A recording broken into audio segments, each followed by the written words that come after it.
A graça e a paz do Senhor Jesus para todos. Estamos de volta para darmos continuidade a essa série de mensagens sobre experiências com Deus. Este já é o nosso quarto vídeo acerca deste tema. O primeiro foi uma introdução acerca da importância de termos nossas experiências peculiares com Deus. O segundo foi sobre a nossa primeira experiência ainda na infância. E o terceiro foi nossa segunda experiência na adolescência. Este terceiro vídeo é para falarmos sobre nossa terceira experiência que tivemos com Deus na nossa vida, agora já na juventude, né? No início da nossa vida adulta. E essa experiência é uma experiência de conversão. A primeira experiência foi uma experiência de cura.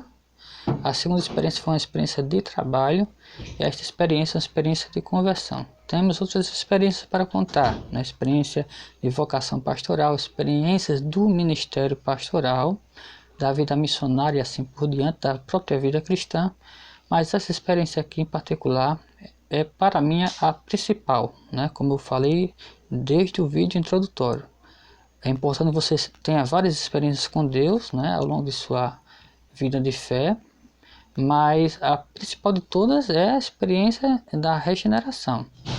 Não adianta você ter todas e não ter esta, né? Agora, além desta, é importante que você tenha outras. Antes de contar a minha experiência, eu quero ser breve, né? Quero contar de forma geral, não quero entrar em detalhes. Na verdade, todos os vídeos aqui eu estou tratando de forma bem resumida, né? E eu quero aqui, antes de dar esse testemunho, ler a carta de Paulo aos Gálatas, capítulo 6, verso de número 15, que diz o seguinte: de nada vale ser circuncidado ou não, o que importa é ser uma nova criação. De nada vale ser circuncidado ou não, o que importa é ser uma nova criação. Palavras do apóstolo Paulo aos cristãos da Galácia. Por que eu li esse texto? Você vai entender por que eu li este texto. Na época da minha conversão, estava borbulhando, né, na igreja da qual eu participava, a igreja congregacional, onde eu nasci e fui criado, várias discussões acerca do plano da salvação.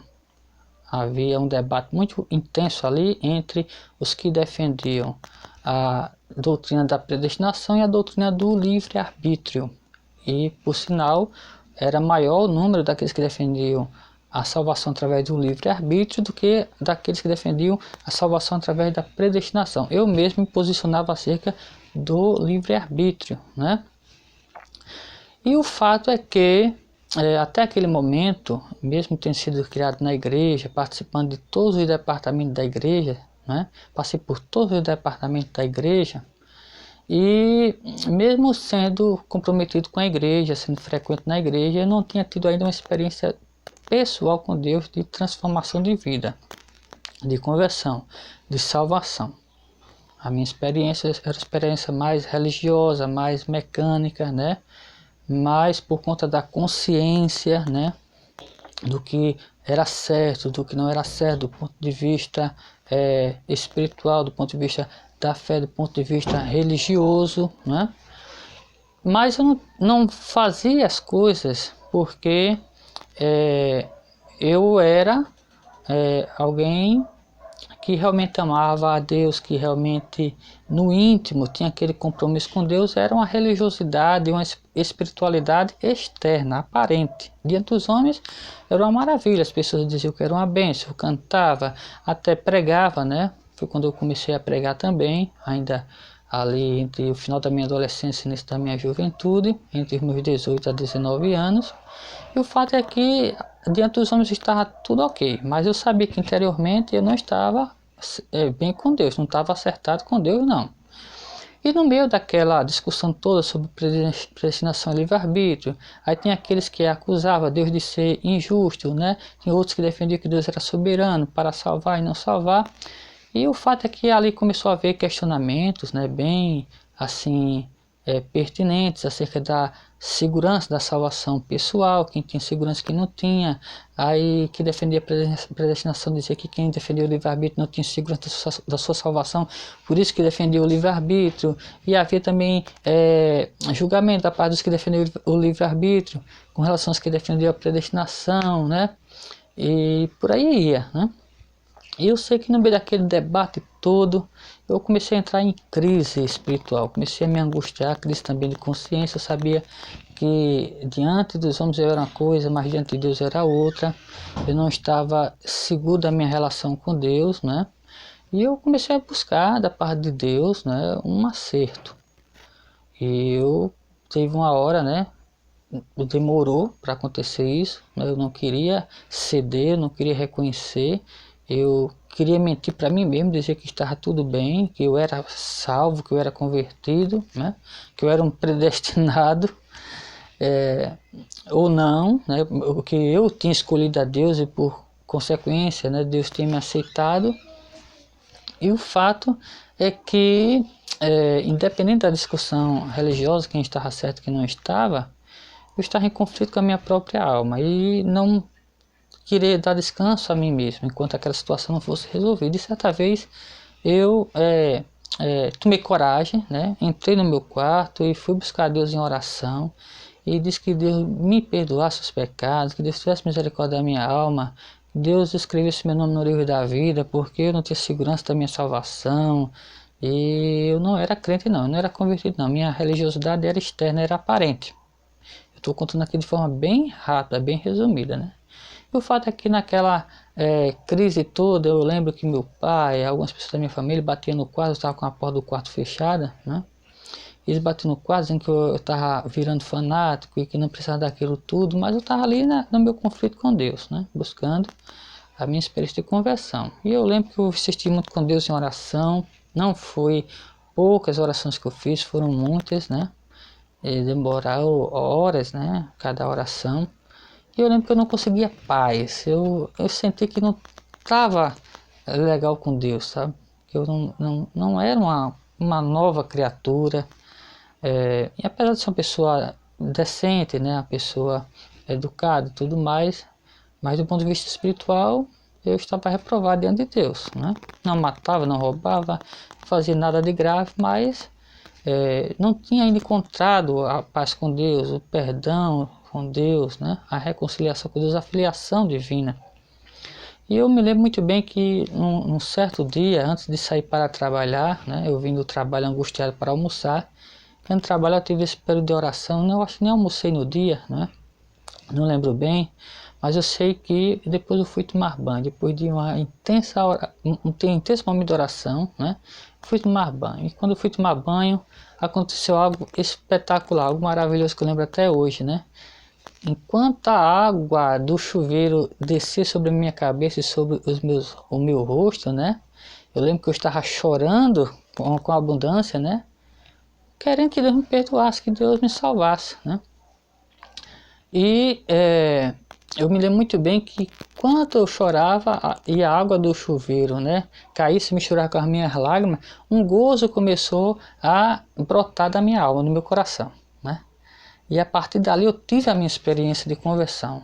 Eu saí daquele banheiro já transformado, meu pranto ter se transformado em alegria. Eu saí dali regozijando, não queria mais almoçar, não queria mais outra coisa na vida a não ser voltar para o trabalho, né? Porque eu sabia que a minha situação com Deus estava acertada. Eu tinha sentido algo sendo transformado dentro de mim, né? De dentro para fora. E eu me lembro muito bem que assim que eu saí de casa para trabalhar, já todo arrumado, perfumado, contente, né? Eu olhei assim para um terreno baldio que tinha e pude contemplar o céu, né? O céu bem azulado. E eu disse uma expressão interessante. Eu disse: eu não sabia que o céu era tão bonito. Interessante também que naquela experiência de conversão, eu não queria nem saber, naquela altura do campeonato, quem estava certo, se eram os calvinistas ou se eram os arminianos, que defendiam o livre-arbítrio ou quem defendia a predestinação. Que eu queria saber e sabia que eu ali já era uma nova criatura. Por isso que eu li esse texto aqui de Gálatas: para Deus não importa circuncisão ou incircuncisão, mas sim o ser uma nova criatura. Paulo teve que tratar muito dessa questão aqui da circuncisão, né, entre os cristãos da sua época. Uns defendiam que tinha que ser circuncidado, outros diziam que não era para ser circuncidado, e aquele debate foi levado até para um concílio em Jerusalém, para ser resolvida essa situação. Mas o fato é que o apóstolo Paulo disse, olha, para Deus o que importa é ser uma nova criatura, é ser regenerado, né? É isso que vai levar alguém para o céu, e não ser circuncidado ou não ser circuncidado.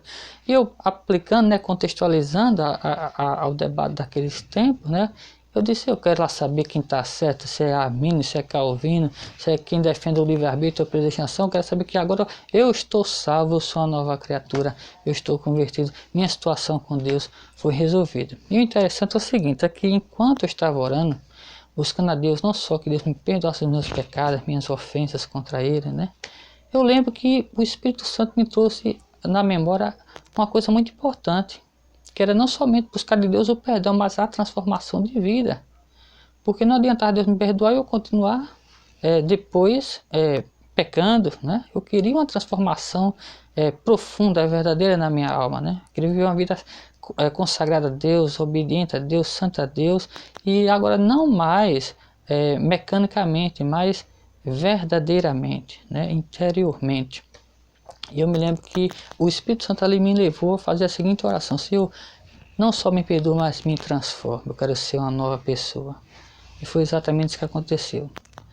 Deste tempo para cá, até hoje, nunca mais as minhas coisas do ponto de vista espiritual foram as mesmas, mas mudar da água para o vinho.